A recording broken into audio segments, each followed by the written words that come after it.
Hi friends, எல்லோருக்கும் வணக்கம். எல்லோரும் எப்படி இருக்கீங்க? நல்லா இருக்கீங்களா? இன்றைக்கி என்ன வீடியோனா, எங்கள் குலதெய்வம் கோவில் போன வீடியோ தான். நானும் என் தங்கச்சி, எங்கள் சித்தி, எங்கள் அம்மா எல்லாருமே போயிருந்தோம் கோவிலுக்கு. ஓகே, கோவிலில் சாமி கும்பிட்டுட்டு ஃபஸ்ட்டு வந்தோடனே சாமி கும்பிட்டுட்டு வெளியில் வந்தோடனே நமக்கு கேசரி கொடுத்தாங்க. கேசரி வாங்கி சாப்பிட்டோம். கேசரி வேறு லெவலில் இருந்து செம்மையாக இருந்தது. ஓகே, அப்புறம் கொஞ்ச நேரம் கழிச்சு சொந்தக்காரங்க எல்லாருக்கிட்டையும் பேசிட்டு ஜாலியாக இருந்தது. ஏதோ ஒரு வருஷத்தில் ஒரே ஒரு நாள் மட்டும்தானே இது எல்லாத்தையும் ஒன்றா பார்க்க முடியும். அப்படி தானே எல்லாத்தையும் பார்த்து நல்லா பேசிட்டு இருந்தேன். ஏன் என்னோடய குரல் ரொம்ப இதாக இருக்குன்னா, எனக்கு ரொம்ப நைட்டு ஃபுல்லாக அங்கே பனியில் இருந்தது. ரொம்ப சேரலை, ரொம்ப குரல் ஒரு மாதிரி ஆயிடுச்சு, மன்னிச்சிக்கோங்க. என்னோடய பையனும் என்னோடய தங்கச்சி பையனும் விளையாடிட்டு இருந்தாங்க. இதுதான் நம்ம கோவிலுக்குள்ளே போக போகிறோம். அது பூஜை பெட்டி. அப்புறம் கருப்பசாமி, கோவிந்தசாமி, துர்க்கையம்மன் நிறைய சாமி இருந்தாங்க. முன்னோர்கள் இருந்தாங்க.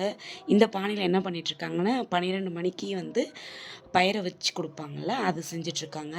அப்புறம் வெளியில் வந்தோன்னா பொங்கல் வைக்க ஸ்டார்ட் பண்ணிட்டாங்க. பொங்கல்லாம் வச்சு முடிச்சுட்டு, இந்த பொங்கல் கரெக்டாக 12 மணிக்குள்ளே வச்சு முடிச்சிருவாங்க. நம்ம அதுக்குள்ளேயே ஸ்ரீவில்லிபுத்தூர் போய் மாலை வாங்கிட்டு வரலான்னு சொல்லி கிளம்பியாச்சு. நம்ம மாலை வாங்கிட்டு வந்ததுக்கப்புறம் பாட்டு பாடுவாங்கள்ல, சாமி பாட்டுனா அந்த பாட்டு கேட்டு ஒரு அக்கா சாமி வந்துடுச்சு. அதுதான் இந்த வீடியோ பாருங்கள்.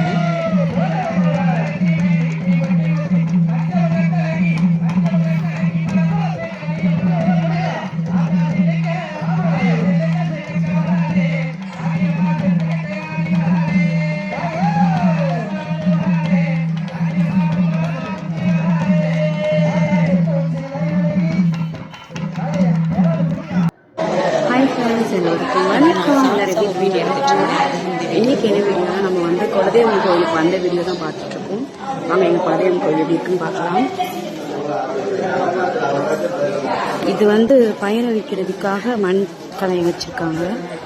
அதுதான் அந்த பூஜை பெட்டி.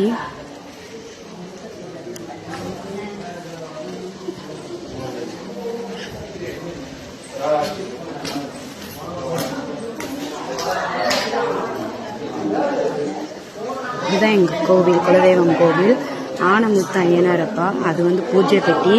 அது ஊர் கோவிலேருந்து நம்ம இந்த கோவில் காட்டுள்ள கோவில் கொண்டு வருவாங்க.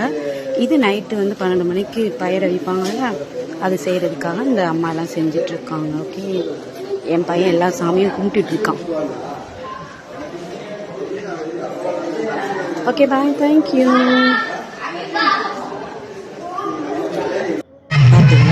அப்புறம் எல்லோரும் வெடி போட்டுட்ருக்காங்க வெளியில். கோவில் திருவிழானாலே வெடி போட்டு தானே ஆகணும். அவ்வளோ சூப்பராக இருந்தது. பட் இது ஒரு என்ன சொல்கிறது, குடும்பத்தோடு சேர்ந்து நம்ம உறவுகள் எல்லாம் சேர்ந்து பார்க்குற ஒரு நாள் மட்டும். எங்கள் கோவில் மாசி பௌர்ணமி அன்னைக்கு இந்த சாமி கும்பிடுவாங்க. பட் இந்த வருஷம் 2 நாளைக்கு முன்னாடியே கும்பிட ஆரம்பிச்சிட்டாங்க.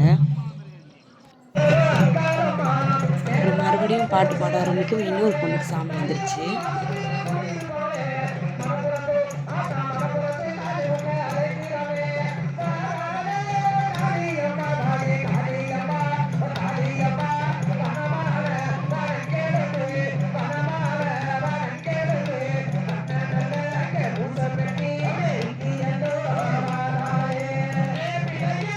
அப்புறம் பார்த்திங்கன்னா, இங்கே பாருங்கள், இங்கே உள்ள என்ன சொல்கிறது, மக்கள் எல்லாம் என்ன பண்ணிகிட்ருக்காங்கன்னு பார்த்தீங்கன்னா, எதுக்காக இப்படி வெயிட் பண்ணுறாங்கன்னு உங்களுக்கு தெரியுமா?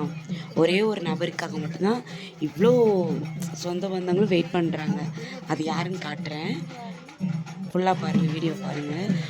எல்லோரும் ஏன் இப்படி என்ன சொல்கிறது, மொத்தமாக கரெக்டாக 12 மணிக்கு ஏன் இப்படி எல்லோரும் சுற்றி நிற்காங்கன்னா, நம்ம கோவிலில் மற்ற நேரம் எல்லாமே சாமி ஆடுவாங்க. கரெக்டாக 12 மணிக்கு சாமி ஆடி முடிச்சுட்டு ஒரே ஒருத்தவங்க மட்டும் வெளியில் இருக்கிற முனியாண்டி கோவிலுக்கு தனியாக ஒரே ஒரு நபர் மட்டும் போய், அந்த சுவாமி மட்டும் போய் கோவில் முனியாண்டி கோவிலில் போய் மாலை போட்டு முனியாண்டி சுவாமிகிட்ட வாக்குறுதி வாங்கிட்டு அந்த ஊரை சுற்றி கம்மாக்குள்ளே இறங்கி ஒரே ஒரு சாமி மட்டும்தான் வருவாங்க. இத்தனை பேர் இருக்கிறது அந்த ஒரே ஒரு சாமிக்கிட்ட அந்த அருள்வாக்கு கேட்க தான் ஓடி வராங்க. அவர் அந்த அருளோடையே நம்மக்கிட்ட சொல்லுவாங்க. இதுக்கு முன்னாடி உள்ள வருஷம் வரைக்கும் அவங்க அப்பா எடுத்துகிட்டு இருந்தாங்க. இந்த வருஷம் தான் முதல் வருஷம் இந்த அண்ணா போகிறாங்க. ஒரே ஒரு சாமி மட்டும் தான் இங்கேருந்து கிளம்பி போவாங்க 12 மணி பூஜைக்கு. போயிட்டு 2 மணி ஆகும் சுற்றி வர. முனியாண்டி கோவிலில் போய் சாமி கும்பிட்டு அந்த முனியாண்டி கிட்ட இந்த சாமி அவங்களும் பேசி அவங்க வந்து வாக்குறுதி கொடுத்ததுக்கப்புறம் இவர் ஊர் எல்லையெல்லாம் சுற்றிட்டு கம்மாவெல்லாம் சுற்றிட்டு நம்ம கோவிலுக்கு வந்து சேருவாங்க. இந்த ஒரு நபருக்காக மட்டும்தான் இத்தனை ஜனங்க இருக்காங்க. இந்த வராரு பார்த்தீங்களா? ஒரு சில பேர் சொல்கிறாங்க சாமி இல்லைன்னு சொல்கிறாங்க. சாமி இல்லைன்னு யாராலையும் சொல்லவே முடியாதுங்க. இருக்குது, நம்புகிறவங்களுக்கு சாமி இருக்குது. உண்மைதானங்க.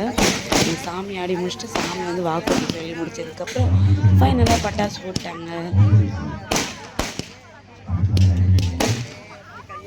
அவங்க வர்ற அந்த சாமி வர்ற இடத்துலலாம் சின்ன சின்ன முள்ளாக இருந்திருக்கும். அந்த முள்ளெல்லாம் அவர் மிதித்து வராருன்னா அதுக்குன்னு ஒரு சக்தி இருக்குதானே. அதனால் நம்புகிற எல்லோருக்கும் சாமி இருக்குது. இந்த வீடியோ பிடிச்சிருந்தா என்னோட சேனல் ப்ளீஸ் சப்போர்ட் பண்ணி சப்ஸ்கிரைப் பண்ணிக்கோங்க. நாளைக்கு இன்னொரு வீடியோவோட வந்து உங்களோட சந்திக்கிறேன். Okay bye. பராசக்தியா மாமா? பராசக்தியா? இது ஃபைனலாக இந்த வீடியோ இது ஃபைனலாக நம்ம சாமி கும்பிட்டு 12 மணி பூஜை முடித்து அவர் வேட்டைக்கு போயிட்டு வந்ததுக்கப்புறம் மறுபடியும் இந்த பூஜை பெட்டிக்கு சாமி கும்பிடுவாங்க. இந்த பூஜை பெட்டியில் சாமியோட பொருட்கள் எல்லாம் இருக்கும். இது வருஷத்துக்கு ஒரு முறை தான் எடுப்பாங்க. இது ஊர் கோவிலேருந்து நம்ம காட்டு கோவிலுக்கு கொண்டு வந்து தான் சாமி கும்பிடுவாங்க. இதுதான் நம்ம முன்னோர்கள்.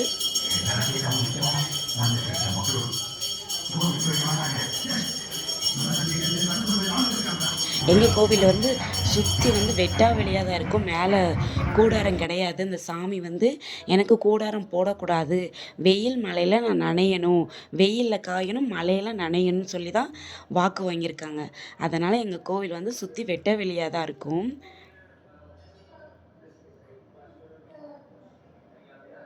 Okay bye, thank you. இவ்வளோ நேரம் என்னோடய வீடியோ பார்த்ததுக்கு ரொம்ப ரொம்ப நன்றி.